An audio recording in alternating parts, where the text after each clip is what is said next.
Welche gefallen dir besser? Die? Und die anderen?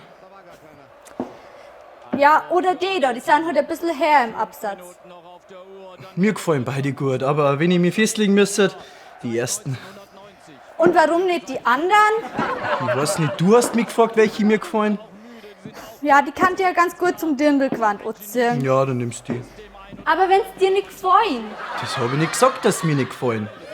du hast gesagt, die ersten gefallen dir besser. Ja, weil man sich irgendwann entscheiden muss. Aha, du hast also gar nicht richtig hingeschaut. Freilich habe ich hingeschaut.